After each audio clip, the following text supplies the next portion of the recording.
거룩하시고 자비로우신 아버지 하나님, 한 주간 주의 은혜 가운데 지내게 하시고 이렇게 하나님의 말씀 앞에 설 수 있도록 인도하여 주심에 참으로 감사를 드립니다. 매 순간마다 하나님의 선하신 계획과 인도하심을 바라보며 나아갈 수 있는 저희의 영적인 눈이 띄어지게 하여 주시옵시고, 선한 하나님 의지할 때에 우리 가운데 허락되는 놀라운 평강과 기쁨이 날마다 샘솟듯 불일 듯 일어날 수 있도록 주님 축복하여 주시옵소서. 오늘 말씀 앞에 설 때에 우리 가운데 말씀하시는 주의 음성 듣길 원하오니 주여 우리 가운데 말씀하여 주시옵소서. 예수 그리스도의 이름으로 기도드립니다. 아멘. 제가 지난번 말씀 나누고 말씀을 이제 마칠 때쯤 제가 이게 속에서 이제 살짝 이게 뭐가 울컥했었어요. 그랬는데 제가 프라미스에서 여러분과 말씀 나눈 이후에 최고의 피드백을 받았습니다. 최고의 많은. 뭐 근데 그때 제가 웬만하면 이게 주체가 될 텐데 주체가 안 될 정도로 뭔가 막 참아야지 하는데 그럴 때 있잖아요. 그런 딱 상황이었는데 어떤 분들이 그러더라고요. 목사님 참 인간적이다. 또 그렇게도 얘기하더라고요. 무슨 요즘에 힘드시냐고. 요즘 뭐 사연이 있으시냐, 아니면 뭐가 화나서 그랬냐, 뭐 이런, 누가 그랬어, 뭐 하품했냐 그랬고 막 울보다 막 아무튼 네, 그랬습니다. 근데 한 지체가 굉장히 되게 진중하게 저한테 물어왔어요. 목사님에게 교회가 뭡니까? 목사님에게 교회가 도대체 뭐길래 그렇게 감정이입이 금방 됩니까? 갑자기 물어와가지고 얼버무리다가 집에 가면서 그리고 그 주간에 한번 제가 생각을 해봤어요. 과연 나한테 교회가 무엇일까? 나는 왜 교회에 대한 말씀을 나누다가 갑자기 이렇게 감정이 주체할 수 없었을까? 나에게 교회가 무엇이길래 나를 기쁘게도 하고 또 슬프게도 하는가? 라는 생각을 참 진지하게 했었습니다. 저는 말씀드렸던 것처럼 성경적인 교회, 아름다운 교회에 대한 상상을 할 때마다 참 기분이 좋고 저절로 미소가 지어집니다. 그런데 반대로 현실 교회를 보면서 참 안타깝고 마음이 아픈, 그리고 슬퍼지는 그런 경험도 합니다. 왜 그럴까? 가만히 생각을 해보니 이 적절한 예가 될지 모르겠지만 사람이 관심이 있고 또 관심을 넘어선 어떤 사랑하는 존재의 그 상태나 모습을 볼 때 자연스럽게 나오는 반응이 이제 감정이겠다. 이 눈물을 혹은 웃음을 감추기 어려운 어떤 관심 있는 대상이나 사랑하는 대상을 봤을 때 감출 수 없는 감정이겠다 싶습니다. 사랑하는 사람이 있습니다. 그 사람이 행복하면 나에게 그것이 직접적인 유익이 없다 하더라도 굉장히 나도 그 모습을 보면서 행복해지고 기분이 좋아지죠. 그 사람이 기뻐하며 웃는 모습을 보면 저절로 같이 기뻐지고 미소가 지어집니다. 반대로 내가 사랑하는 그 사람이 힘들고 아프고 어려우면 그게 나에게 직접적인 고통이 아니더라도 그 모습을 보면 저절로 같이 마음이 아픕니다. 마치 내가 당해서 어려운 일인 것처럼 말입니다. 그래서 그 사람이 눈물을 흘리면 같이 눈물이 납니다. 그게 이 사랑의 정도가 크면 클수록 그 감정에 대한 반응이 더 정직하게 나오는 것 같습니다. 공동체 안에서 즐겁고 행복해하는 지체들의 모습을 보면 순간 멀리서 그 모습을 보면서 혼자 웃고 있습니다. 반대로 또 아파서 힘들어하는 지체들을 보면은 혼자서 멀리서 저도 가슴이 이렇게 애릴 때가 있죠. 이 감정의 기복이 있어서 이게 내가 갱년기는 아직 아닌데 그럴 때가 있는 거죠. 사랑하기 때문에 그렇겠죠. 관심이 있기 때문에 그렇겠죠. 우리 가족을 한번 생각해 보죠. 가족이 기쁘면 함께 기쁘고 가족이 힘들면 함께 힘듭니다. 이유는 사랑 때문이겠다 싶습니다. 그렇다면 그 질문, 저에게 어떤 청년이 했던 질문, 도대체 교회는 목사님에게 어떤 존재입니까? 도대체 교회가 당신에게 어떤 존재이기에 그렇게 감정이 북받치는가? 교회를 볼 때 자연스럽게 감정이 북받치는 이유는 갑자기 고백하게 됩니다. 제가 교회를 사랑하더라고요. 그런데 주님이 교회를 사랑하시는 것에 비하면 저의 사랑은 정말 비할 바도 안 되더라고요. 교회가 아름다운 모습일 때 그 모습을 보시며 나와 비교할 수 없을 만큼 행복해 하시는 분도 하나님이시고, 교회가 아프고 힘들 때 나보다 더 힘들고 아파하시는 분도 하나님이시겠다 싶습니다. 그러면서 한 번 더 깊이 생각을 해보았습니다. 도대체 나는 왜 교회를 보면서 이 양가 감정을 느끼는가? 그러고 보니 교회를 생각할 때 기쁘기도 하고 슬프기도 한 이유는 교회를 사랑하는 것보다 더 큰 이유가 있던데, 또 갑자기 고백합니다. 제가 하나님을 사랑하더라고요. 교회를 보시며 기뻐하실 하나님을 생각하면 나도 기쁘고, 교회를 보시면서 안타까워하실 주님을 생각하면 나도 마음이 아프더라고요. 그래서 나에게 교회는 무엇인가? 당신에게 교회는 무엇인가? 라는 그 질문에 완벽하지는 않지만 지금까지의 제가 내린 대답은 그겁니다. 나에게 교회는 내가 너무 사랑하는 주님이 너무나 사랑하셔서 나도 사랑할 수밖에 없는 것, 그게 저에게는 교회이더라고요. 이 마음을 함께 우리가 공유하면 좋겠습니다. 우리 공동체가 우리를 너무 사랑하시는 주님께 웃음을 드리면 좋겠습니다. 하나님 가슴 아프게 해드리는 것 아니고 하나님을 함께 기뻐할 수 있는 우리 공동체, 하나님 나라 공동체를 세워가는 저와 여러분 될 수 있기를 주님의 이름으로 축복합니다. 하나님을 사랑한다면 하나님이 원하시는 일에 반응하는 것이 당연한 일입니다. 누군가를 사랑한다면 그 사람이 좋아하는 것에 반응하는 것이 당연한 것처럼 말입니다. 하나님은 무엇을 좋아하실까? 하나님은 하나님 나라의 공동체인 교회가 무엇하기를 원하실까? 오늘 본문에 한정지어서 한번 생각해 볼 텐데요. 우리 먼저 22절에서 24절까지의 말씀을 같이 읽겠습니다. 22절에서 24절까지의 말씀입니다. 시작. 그래서 나는 여러분에게 여러 차례 가려고 했으나 길이 막혔습니다. 그러나 이제는 내가 이 지역에서 더 이상 일할 곳이 없고 또 여러 해 동안 여러분을 만나보고 싶은 소원이 있었으므로 여러분을 방문하려고 합니다. 이것은 내가 지나가는 길에 여러분에게 들러 얼마간 여러분과 기쁨을 나눈 후에 여러분의 후원으로 22절에서 바울은 로마 교회에 가고자 여러 번 시도를 했지만 이 편지를 쓰고 있는 동안에는 이 로마 교회를 방문하지 못했고 기회가 될 때 방문하겠다라고 편지를 써서 보냅니다. 여러분 아시다시피 바울 서신들의 특징은 바울이 개척을 하던가 바울이 목회를 했었던 곳에 보낸 편지가 바울 서신이죠.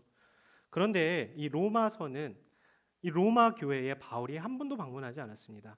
개척도 하지 않았고 목회도 하지 않았습니다. 쉽게 말하면 아무런 관계가 없는 곳이 바울과 로마 교회 사이의 관계였습니다.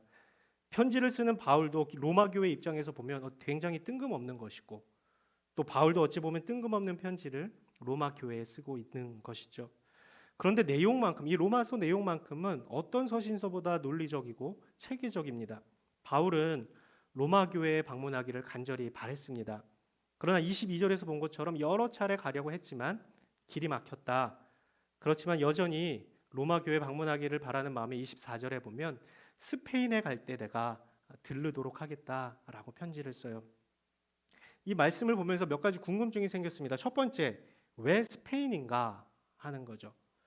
이 다른 번역본에서는 서바나라고 번역된 이 스페인, 다른 나라도 아닌 꼭 스페인을 왜 굳이 바울은 가려고 했는가라고 이야기를 하는가.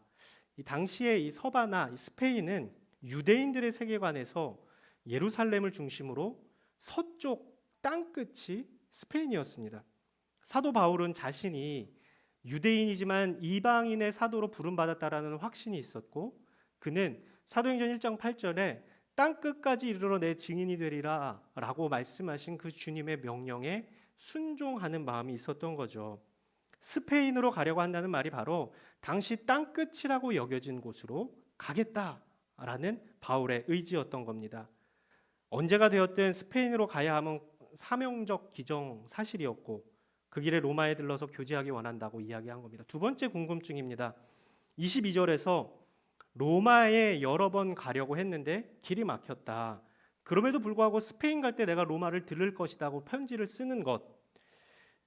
이 몇 번 막혔음에도 불구하고 굳이 왜 로마를 가려고 하는가? 보통 우리가 바울의 입장에서도 여러 다양한 지역에서의 사역이 있었을 텐데 굳이 로마의 교회에 가지 않더라도 할 일들은 많이 있었을 겁니다. 그런데 그는 굳이 로마 교회에 가는 것이 막혔음에도 불구하고 막힌 것을 뚫고도 여러 차례 가려고 시도를 합니다. 그것을 23절에서는 소원이다라고 이야기할 정도입니다. 말씀드렸던 것처럼 로마 교회는 바울이 개척한 것도 아니고 목회를 했었던 것도 아닙니다. 개인적으로 아무런 상관도 없는 교회였고 여러 번 가려고 했는데 막혔습니다. 그랬으면 그렇게 생각해야죠. 계속해서 가려고 했는데 막혔으니 접어야겠다라고 생각하는 게 맞지 않을까요? 보통 우리도 일을 계획하고 추진하고 진행을 하다가 막히는 경우들이 생깁니다. 타이밍이 맞지 않아서 막힐 때도 있고 상황이 열리지 않아서 막힐 때도 있습니다. 그럴 때 여러분은 어떻게 하십니까? 두 가지 중에 하나겠죠. 막혔으니 그만둬야지 할 때도 있고 막혔지만 밀고 나가야지, 이 두 가지 중에 하나겠죠. 바울의 결정은 무엇이었죠? 여러 번 막혔지만 로마 교회에 가겠다. 심지어 자신과 관계가 없는 곳이지만 그는 로마 교회에 가기를 소원하고 고집스럽게 일을 진행시킵니다. 고집스러웠지만 사실 고집이 아닌 바울의 신앙이었던 겁니다. 어떤 신앙인가? 그에게 주신 하나님의 사명, 이방인을 위한 복음의 사도로 부르심을 받았다는 사명, 땅끝까지 복음의 증인된 삶을 살아야 함에 대한 분명한 사명이 있었기 때문에 그 사명에 이끌려서 하나님의 뜻에 이끌려서 가야 됨, 여러 번 막혔음에도 불구하고 가야 되는 것이 그의 신앙이었고 고백이었고 그의 삶이었습니다. 여기서 우리가 분별해야 될 것이 있는데 고집인가 신앙인가 이겁니다. 고집과 신앙을 분별을 해야 돼요. 고집과 신앙을 구분하는 단 한 가지는 분명한 하나님의 뜻인가 확인하는 겁니다. 하나님의 뜻이 분명하다면 길이 여러 번 막히고 상황이 열리지 않더라도 바울처럼 끝까지 포기하지 않고 소망을 가지고 가는 것이 맞습니다. 그렇지만 하나님의 뜻이 불분명해요. 오히려 내 유익과 내 원함에 따라 억지로 밀고 나간다면 그것은 신앙이 아니라 고집이겠죠. 반대로도 마찬가지로 하나님의 뜻이 이제 그만 멈춰라 라는 분명한 마음이 있음에도 고집스럽게 밀고 나가는 것은 신앙이 아닙니다. 고집이지요. 여러 번 막히고 좌절되는 상황임에도 하나님의 뜻이 분명하다면 끝까지 포기하지 않는 것, 그것은 고집이 아니라 신앙이겠다 싶습니다. 중요한 것은 내 욕심인가 아니면 분명한 하나님의 뜻인가를 정직하게 분별해야 한다는 거죠. 그래야 옳은 신앙적 선택을 할 수 있기 때문에 그렇습니다. 바울은 자신의 마음에 주신 이 하나님의 사명과 분명한 뜻을 붙잡고 소망적 기대를 하면서 편지를 쓴 겁니다. 세 번째 궁금한 점, 그래서 결국 바울은 로마를 갔는가? 로마를 갔나요? 못 갔나요? 사도행전 28장에 보면 바울은 로마에 도착합니다. 물론 그의 모습이 미결수의 모습이었지만 로마의 재판을 받기 위해 갑니다. 로마에서 바울은 자신의 셋집에서 2년 동안 복음을 전하는 일을 하죠. 우리 사도행전 28장 30절 31절 말씀 같이 한번 읽겠습니다. 사도행전 28장 30절 31절입니다. 시작. 바울은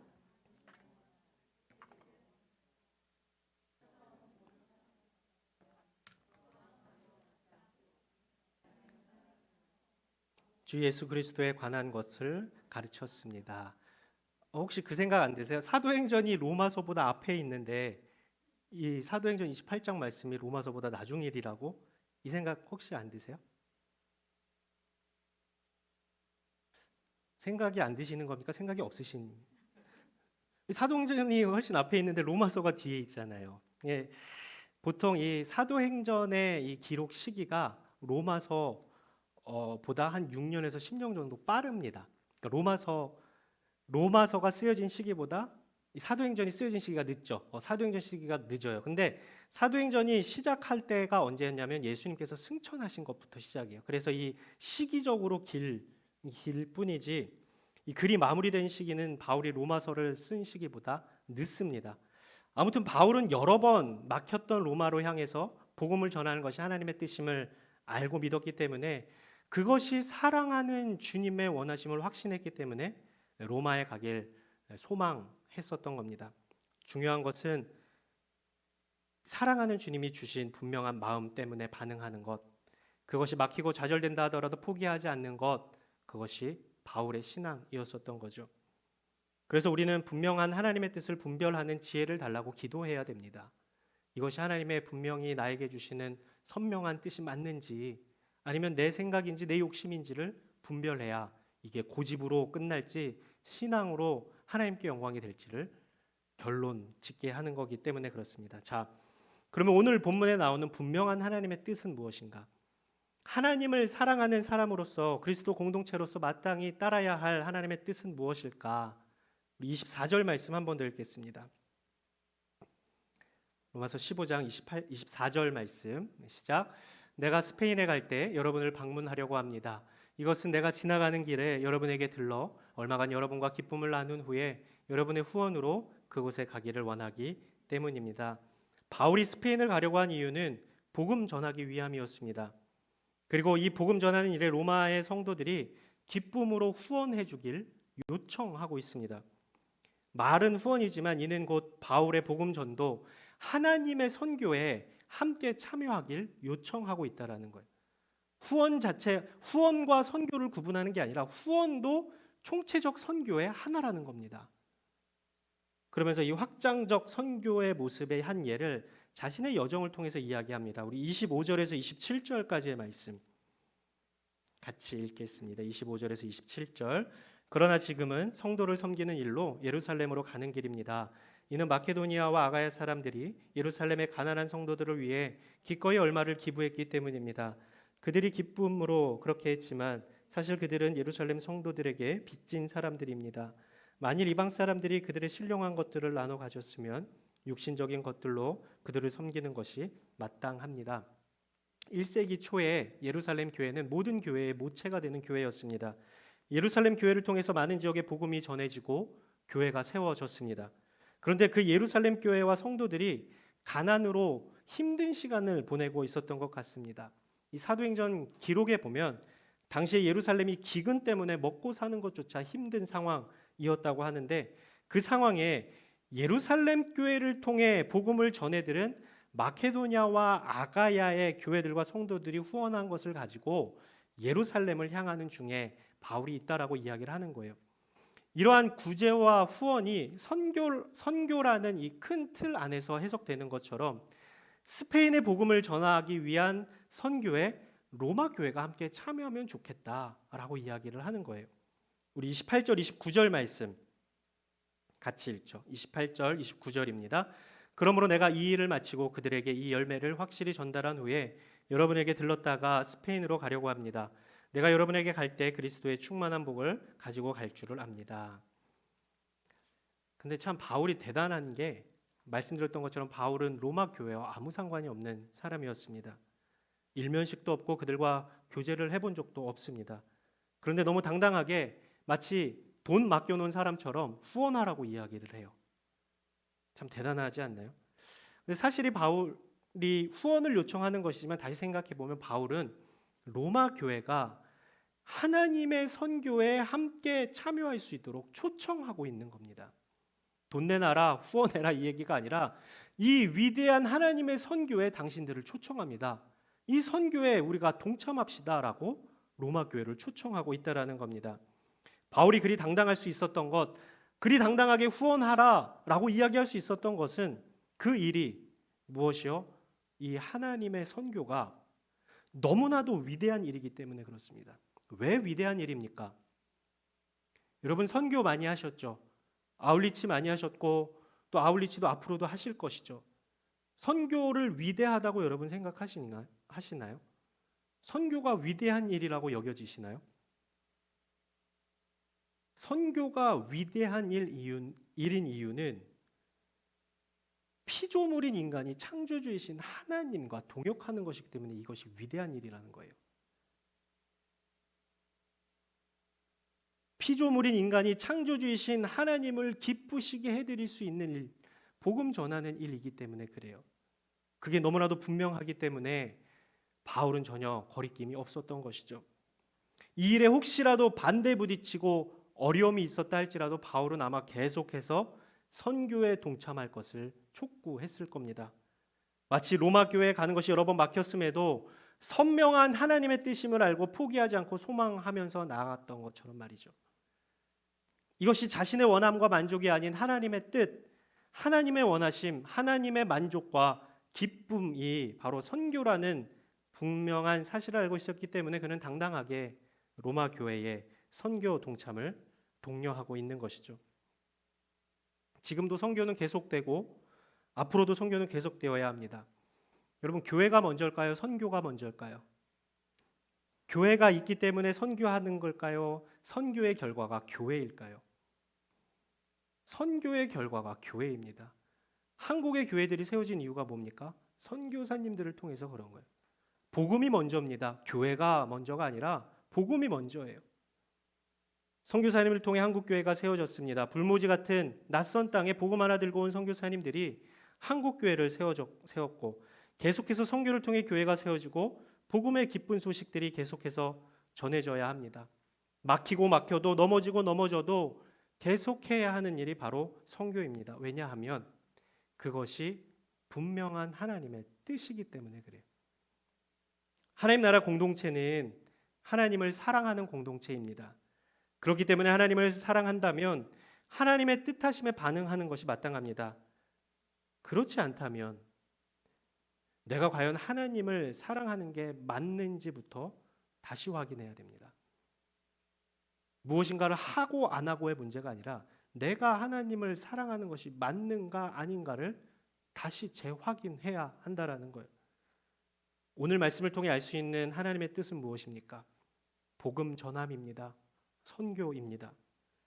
어떤 모양으로든 우리의 어떤 모습으로든 하나님의 선교에 참여하는 겁니다.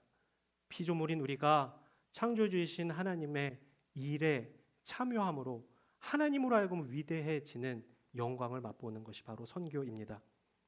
하나님과 동역한다는 것은 참 영광스러운 겁니다. 선교는 하나님의 뜻입니다. 하나님을 사랑하는 사람의 자연스럽고 마땅한 반응이 선교입니다.